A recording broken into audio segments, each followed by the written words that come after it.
எப்போதுமே பாருங்க, ஒரு கன்னிராசியில பிறந்தா பயங்கரமான ஒரு திறமையான குணம் கன்னிராசி என்கிட்ட நிறைய இருக்கு. இவங்க எப்போதுமே சரி, வேலை, தொழில், உத்தியோகம் இதை பத்தியே ரொம்ப சிந்திக்கக்கூடிய குணம் நிறைய இருக்கும். ஒரு ஆக்டிவிட்டா, ஒரு சுறுசுறுப்பா இருக்கக்கூடிய ஒரே ராசி இந்த கன்னிராசி சொல்றாங்க. எப்படி இவங்கள மாதிரி யாரும் சுறுசுறுப்பா இருக்க முடியாது. அது மட்டும் இல்லைங்க, எதுலையுமே தன்னம்பிக்கையோட இருப்பாங்க, தன்மானத்தோட இருப்பாங்க, நீதியான குணம், நேர்மையான குணம், திறமையான குணம் எல்லாமே இந்த கன்னிராசியில நம்ம நிறைய எடுத்து சொல்லலாம். எந்த வேலை கொடுத்தாலும் அந்த வேலையை ஃபாஸ்டா பண்ணக்கூடிய மைண்ட் கெப்பாசிட்டி இந்த கன்னிராசியில நிறைய உண்டு. ஷார்ப்பான மைண்ட் இருக்கும். இவங்களை மாதிரி யாரும் அறிவா யோசிக்க முடியாது. எதுலையுமே திறமையான குணம், நல்ல டேலண்டான குணம், அறிவான குணம், நல்ல பயங்கரமான ஒரு பொறுமையான குணம் எல்லாமே பாருங்க இந்த அதிகமா இந்த கன்னிராசி நம்ம சொல்லலாம். எல்லா கலையிலுமே விரும்பக்கூடிய நபராக இருப்பாங்க. அப்படிப்பட்ட கன்னிராசி என்று வரக்கூடிய இந்த கார்த்திகை மாத பலன் கண்டிப்பா எப்படிப்பட்ட ஒரு பலனை கொடுக்க போறாங்க. கண்டிப்பா வீடியோ மிஸ் பண்ணிடாதீங்க. உங்க ஜாதகத்துல எந்த கிரகத்துடைய திசாபுத்தி நடக்கும் மட்டும் பார்த்துட்டு இந்த பலன் எடுங்க. கரெக்டா ஒரு பதிவு கண்டிப்பா உங்களுக்கு கிடைக்கும். ஏன்னா நம்ம உடம்புல 9 நவகிரக கோள்கள் இயங்குதுங்க. அது எது நல்ல கிரகமோ, அது நல்ல காலம் வரமோ, நல்ல திசாபுத்தி வரும்போது கண்டிப்பா நல்லது செய்யும். சொல்லுவாங்க, உங்களுக்கு இத்தனை வயசுக்கு அப்புறம் இந்த கிரகத்துடைய திசை வருது, இந்த கிரகத்துடைய புத்தி வருது, இது நடக்கும், இது நடக்காது, ஏதோ சொல்லுவாங்க. ஜாதகத்தை வச்சு, பிறந்த தேதியை வச்சு, பிறந்த இடத்தை வச்சு சொல்ல முடியும். அதனால நம்ம எல்லா வழியும் என்ன சொல்றோம், குரு சுக்கிரன் ஜோதிட வேலை ஒரு பொது பலனை பாருங்க, ஜாதக திசாபுத்தியை பார்த்துட்டு பலன் எடுங்க. கரெக்டான ஒரு பதிவை கண்டிப்பா நீங்க பார்க்கலாம். ஏன்னா நிறைய கிரகங்கள், நிறைய விஷயங்கள் இந்த மாசத்துல மாறுது. அதனாலதான் சொல்றேன், 4 கிரகம் மாறுது. இப்ப கிரகம் இப்ப பார்ப்போம் பாருங்க, உங்க ராசில இருந்து ஸ்ட்ரெயிட்டா 2ஆம் இடத்துல சுக்கிரன் ஆட்சி வளர இருக்காங்க. 3ஆம் இடத்துல சூரியன், செவ்வாய், புதன் எல்லாமே 3 கிரகம் இருக்குங்க. அடுத்ததான் ஸ்ட்ரெயிட்டா 6ஆம் இடத்துல வந்து ராகுபவன் சஞ்சாரம் செய்றாங்க. அதாவது கும்ப ராசில அடுத்து 7ஆம் இடத்துல சனி பகவான் சஞ்சாரம் செய்றாரு. இதுல மீன ராசில அடுத்து பார்த்தீங்கன்னா உங்களுக்கு 11ஆம் இடத்துல குரு பகவான் உச்சத்துல சஞ்சாரம் செய்றாரு. 12ஆம் இடத்துல கேது பகவான் சஞ்சாரம். 4 கிரகத்துல முதல் பயிற்சி நம்ம அவருக்கு எடுத்தோம்னா சுக்கிர பகவான் தான் 10ஆம் தேதி பயிற்சி நேரம் 3ஆம் இடத்துக்கு வெற்றி சார்ந்து போறாரு. அடுத்து 13ஆம் தேதி புதன் பகவான் வக்ரத்துல இருந்து நேரம் 2ஆம் இடத்துக்கு வராரு, வருமான சார்ந்து வராருங்க புதன் பகவான். அதாவது 13ஆம் தேதி 12ஆம் தேதி பிறகு செவ்வாய் பகவான் வந்து நேரம் 4ஆம் இடத்துக்கு போறாரு. எங்க கேந்திர யோகத்தில் 4ஆம் இடத்துல இருந்து நேரம் 10ஆம் இடத்தை பாக்குறாரு செவ்வாய் பகவான். அடுத்து பாத்தீங்கன்னா குரு பகவான் உங்களுக்கு 10ஆம் இடத்துல போறாரு. எப்ப போறாரு, கரெக்டா 20ஆம் தேதி, கார்த்திகை மாசம் 20ஆம் தேதி. எல்லாமே நான் சொல்றது தமிழ் தெரியும். அப்ப நிறைய விஷயங்கள் நிறைய கிரகம் மாறும்போது கண்டிப்பா நம்ம ஜாதகத்தை எடுத்து பார்த்துக்கணும். ஏதாச்சும் ஒரு கிரகம் கண்டிப்பா உங்களுக்கு நல்லது செய்யும். ஒண்ணு நம்ம 9 கிரகத்துல ஏதாச்சும் ஒரு நல்ல கிரகம் கண்டிப்பா உங்களுக்கு இருக்கும். அது என்ன தேடி கண்டுபிடிச்சு அந்த காலம் வரும்போது கண்டிப்பா நீங்க மூவ் பண்ணா வெற்றி உங்க பக்கம் நிச்சயம். ஏன்னா கன்னிராசியை பொறுத்தவரை சனி பவன் நேரம் கண்ட சனி பார்த்துட்டு இப்ப யாரு கன்னிராசி எல்லாருமே சனி பவன் நல்லது செய்யுன்னு சொல்லுவாங்க. ஆனா சில பேருக்கு ஒரு சில தடையிலையும் கொடுப்பாரு. அது எப்படி லக்னம் மாறி போயிருந்தா உங்க பிரபஜாத்து, உங்க பிறந்த லக்னம் மாறி போயிருந்தா கண்டிப்பா ஒரு தடையில சந்திக்கணும். என்ன வரும், கடனா, பகையா, எதிரியா, வம்பா, வழக்கா, பிரச்சனை கண்டிப்பா சமாளிச்சிருப்பீங்க. வேலை நிரந்தரமா வேலை கிடைச்சிருக்காது பாருங்க நிறைய பேர்.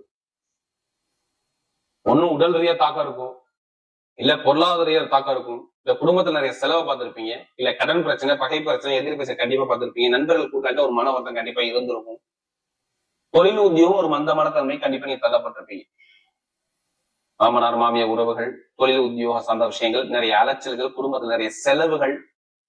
நல்லா பாருங்க, நிறைய செலவுகள், அரசாங்கம் மூலம் நிறைய தடைகள், தாமதங்கள், படிக்கக்கூடிய மாணவியா படிக்கக்கூடிய ஒரு மந்தமான தன்மைகள், குடும்பத்துல ஒரு மனக்குழப்பங்கள், தடுமாற்றங்கள் எல்லாமே நீங்க பார்த்துட்டு இருப்பீங்க. இன்னும் நிரந்தரமா ஒரு நல்ல நிலைமை உங்களால வர முடியல. நிறைய செலவு மட்டும் தான் நீங்க பார்த்துட்டு இருக்கீங்க. ஒரு நல்ல ஒரு அனுகூலமா இல்ல. நிறைய மருத்துவ செலவு இப்ப ரீசெண்டா வந்திருக்கும் அப்படிங்கிற விஷயத்த நம்ம சொல்லலாம். ஏன்னா அதுக்கு ஜாதகம் கொடுத்தது யாருன்னா மிதுன ராசி. சரி, இந்த கன்னி ராசிக்காக நிறைய பேர் ஜாதகம் கொடுத்தாங்க. மிதுனமும் கன்னியும் நிறைய கொடுத்துருக்காங்க. இப்ப ஏன் டோட்டலா மாறா நிறைய விஷயம் உங்களுக்கு மாற்றத்தை கொடுக்குறாரு. ஒண்ணும் கிடையாது, அப்படியே புதன் வந்து 2ஆம் இடத்துக்கு வர்றாரு வருமான சார்ந்து. எப்ப 11ஆம் தேதி வராது. வருமானத்துக்கு வந்து 2ஆம் இடத்துல இருந்து நேரம் பயங்கரமாக திடீர் யோகத்தை பாக்குறாரு 8ஆம் இடத்துல. வெளிநாட்டுல படிக்கக்கூடிய மாணவர்கள் பாருங்க, அங்கேயே நிரந்தரமா வேலை இருக்கும். நிறைய பேர் விசா பிரச்சனை இருந்துச்சுன்னா, எத்தனை பேருக்கு விசா பிரச்சனை இருக்கும், அந்த பிரச்சனை சரியாகும். பிஆருக்கு எத்தனை பேர் அப்ளை பண்ணிருக்கீங்க? சொந்த குடியுரிமைனா கண்டிப்பா வெளிநாட்டுல உள்ள அனைவருக்குமே இப்ப சொந்த குடியுரிமை கிடைக்கக்கூடிய காலம் தான் கன்னி ராசிக்கு பாருங்க. அரசாங்க வேலைக்கு ஆசை இருக்கா? கண்டிப்பா மூவ் பண்ணுங்க. கண்டிப்பா அரசாங்க வேலை உங்களுக்கு சாதகமா வரும். அரசாங்க வேலை கண்டிப்பா கிடைக்கும். அதுக்கான நேரம் நெருங்கிருச்சு, மிஸ் பண்ணிட வேண்டாம். கண்டிப்பா நீங்க மிஸ் பண்ணிட வேண்டாம். அரசாங்க வேலை உங்களுக்கு சாதகமா இருக்குது, இதை விட்டுறாதீங்கன்னு நான் சொல்லுவேன். கண்டிப்பா அனுகூலம் தேடி வருது அரசாங்க சம்பந்தமா. ஏன் எதை வச்சு சொல்றீங்க அரசாங்க வேலை? ஏன்னா சூரியன் புதன் சேர்ந்து தானே இருக்குது. அப்ப நிறைய பேர் முயற்சி பண்ண அரசாங்க வேலை கண்டிப்பா வரும். நிறைய பேர் அரசாங்க வேலை மட்டும் எடுக்கக்கூடாது, தனியார் வேலை பார்க்கலாம். நீங்களும் ஒரு பெரிய அளவுக்கு ப்ரொமோஷன் போகக்கூடிய அமைப்பு வருதுன்னு அர்த்தம். இப்ப வேலை கிடைக்காத வேலை கிடைக்கும். என்ன காரணம் தெரியுமா? குரு பகவான் 11ஆம் இடத்துல நேரம் பார்த்துக்கிட்டு இருக்காரு. கண்டிப்பா வேலை உத்தியோகம் கிடைச்சிருக்கும், இல்ல கிடைக்கும் உங்களுக்கு. இந்த கார்த்திகை மாசத்துல ஒரு சுபகாரியம் நடக்குங்க. வேதத்தில் ஒரு மாற்றம் உள்ள திருமணத்துல நிறைய காதல் திருமணம் குழந்தை பாக்கியம் இது எல்லாமே கிடைக்கணுங்க. ஏன்னா சனிபகவான் வக்கர நிவர்த்தி ஆயிட்டாருங்க. எப்ப தெரியும் ஆயிட்டாரு? இப்பதான் உங்களுக்கு கார்த்திகை மாசம் 12ஆம் தேதி அவர் வக்கர நிவர்த்தி ஆகுது. அப்ப நிறைய நல்ல விஷயங்கள் பயங்கரமா இருக்கு பாத்துக்கோங்க. எந்த ஒரு கெட்டதும் உங்களுக்கு வராது. சூப்பரான நேரம். அப்பாவுடைய சொத்து அம்மாவுடைய சொத்து எத்தனை வில்லங்க பிரச்சனை இருக்கு சரியாகும். அப்படியே அம்மாவுடைய சொத்து அப்பாவோட சொத்து வில்லங்க பிரச்சனை இருந்தா சரியாகி நல்ல ஒரு மாற்றத்தை கொடுக்குறது. ஏன்னா பர்ஃபெக்டா வேலை செய்யுது. எந்த ஒரு தடையும் கண்டிப்பா வராது. கடன் இருக்காது, பகை இருக்காது, எதிரி இருக்காது. எந்த பேங்க்ல போய் லோன் கேட்டு பாருங்க, லோன் சாங்ஷன் ஆகும். இது எல்லாமே பர்ஃபெக்டா சூப்பரா இருக்கு பாருங்க. ஒரு நிம்மதியான ஒரு வாழ்க்கையை வாழக்கூடிய நாள் தான் இந்த கார்த்திகை மாசம் பார்த்து. சொந்தமா தொழில் பண்ண தாராளமா தொழில் பண்ணுங்க. வெளிநாடு கண்டிப்பா பண்ணுங்க, சூப்பரா இருக்கும். பெண்களுக்கு மிகப்பெரிய வெற்றியை கொடுத்துருவார். அதே மாதிரி பாருங்க, வெளிநாட்டுல வேற கண்ட்ரி விட்டு கண்ட்ரி மாறலாம். அதே மாதிரி லாட்ரி எடுத்துன்னா கண்டிப்பா அடிக்கும். அதுக்காண்டி அதே பணத்தை போட்டு வரைய வேண்டாம். ஜாதகம் போட்டு வெற்றி நிச்சயம்.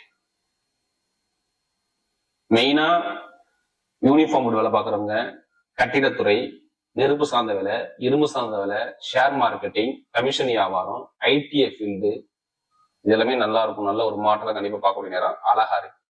இப்ப நட்சத்திர பலம் பார்த்தீங்கன்னா அது வரக்கூடிய முதல் நட்சத்திரம் சொல்லுங்க, உத்திரத்துல பிறகு எதுக்குமே பயப்பட மாட்டாங்க. தைரியம், தன்னம்பிக்கை, நீதி, நேர்மை, ஒழுக்கம், தன்மானம் என்னுடைய பிடிச்சதுதான். உத்திரத்துல ஒருத்தவங்க பிறந்தக்கான கண்டிப்பா எதுவுமே பயப்பட மாட்டாங்க. ஆனா ரொம்ப கஷ்டப்பட்டாங்க. இப்ப ரீசெண்டா பாருங்க, குடும்பத்துல செலவுகள், பிரச்சனைகள், தடைகள், தாமதம் எல்லாமே பார்த்தது யாரும் இந்த உத்திரத்துல பிறந்தவங்க. ஒரு நிம்மதி இல்லாத தன்மை, தடுமாற்றம், பிரச்சனை, தடை எல்லாமே பார்த்துட்டு உட்காந்துருக்காங்க உத்திரத்துல பிறந்தவங்க. அரசியல், அரசாங்க தடை, தாமதம் எல்லாமே பார்த்துட்டு ஒரு மனக்குழப்பத்துக்கு ஆளாகிட்டாங்க. இனிமே எல்லாமே டோட்டலா மாறுது. ஏன்னா சூரிய பகவான் நேசத்துல இருந்து வெளில வந்தார். இப்ப வெளிநாடு யோகம், வெளியூர் யோகம், படிப்புகளில் ஒரு மாற்றம், தொழில் ஒரு மாற்றம், வீடு வாங்குறது, இடம் வாங்குறது, வண்டி வாங்குறது, வாகனம் வாங்குறது, வெளிநாடு போறது, வெளியூர் போறது எல்லாமே சூப்பரா இருக்காங்க. சொல்ல உத்திரத்துல பிறகு நிறைய ஒரு வெற்றிகள் தேடி வரும். ஆசைப்பட்ட விஷயத்தை அடையக்கூடிய நேரம் பர்ஃபெக்டா இருக்கும். எப்படி நீங்க லைஃப்ல என்ன ஆசைப்படுறீங்களோ லைஃப்ல ஜெயிக்கக்கூடிய நேரம் கண்டிப்பா அமையும். எடுக்கக்கூடிய முயற்சி சூப்பரா இருக்கும். எந்த தடையும் வராது, எந்த கெட்டதும் உங்களுக்கு நடக்காது. உத்திரத்துல அடுத்த அஸ்தலத்துல பாருங்க, எல்லாமே ஒரு நிறைய கற்பனையான குணம், நிறைய கலைகளை விரும்பக்கூடிய உங்களுக்கு நிறைய இருக்கும். எந்த வேலையோட எந்த வேலை பார்த்தா அந்த வேலையை கரெக்டா பர்ஃபெக்டா உங்களுக்கு சூப்பரா பார்க்கணும். அப்படி என்னதான் உங்க மனசுல ஓடிட்டே இருக்கும். நீங்க பாருங்க அஸ்தலத்துல பாருங்க, ஒரு அற்புதமான ஒரு காலத்துல பாருங்க, லாபம், வருமானம், வேலை, தொழில், இன்கம் எல்லாமே சூப்பரா இருக்கும். நினைச்ச காரியத்தை சாதிக்கக்கூடிய நேரம் வருது. பெருமட்ட பணமோ, இன்கமோ, தொழில் உத்தியோகத்துல நல்ல ஒரு மாற்றமே சூப்பரா இருக்கு இந்த அஸ்தத்துல பிறந்தவங்க. கலைத்துறை, இசைத்துறை, டீச்சிங் லைன்ல உள்ளவங்க, படிப்புகளில் ஒரு மாற்றம் எல்லாமே சூப்பராக. எந்த ஒரு முடிவு எடுத்தாலும் இப்ப தைரியமா முடிவு எடுக்கும். உங்க பக்கம் வெற்றி நிச்சயம். நான் சொல்ல அஸ்தத்துல பிறந்தவங்க அற்புதமான ஒரு காலகட்டம் வாழக்கூடிய பர்ஃபெக்ட் அமையுது. அடுத்து பார்த்தா உத்திராசில பாருங்க, அஸ்தத்துக்கு அப்புறமா சித்திராசில பாருங்க. ஆனா சித்திராசில பார்க்க ரொம்ப கஷ்டப்பட்டாங்க. ஏன்னா நிறைய தடைகள், தாமமான, அவமான, பிரச்சனை, குடும்பத்துல செலவுகள், ஒரு மனக்குழப்பம், ஒரு மனத்தடுமாற்றம் எல்லாமே பார்த்து இனிமே பார்க்க மாட்டீங்க. 4ஆம் இடத்துக்கு இந்த செவ்வாய் போறாரு.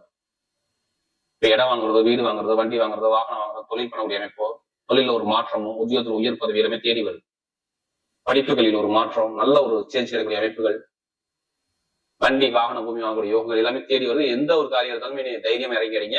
பயங்கரமான ஒரு வெற்றியை நீங்க பார்க்க போறீங்க. நல்ல ஒரு அமைப்பா இருக்கு. நான் சொல்ல சித்தனத்துல பிறந்தவங்க லைஃப்ல எல்லாமே வெற்றியா வரக்கூடிய சூப்பரா அமையும்.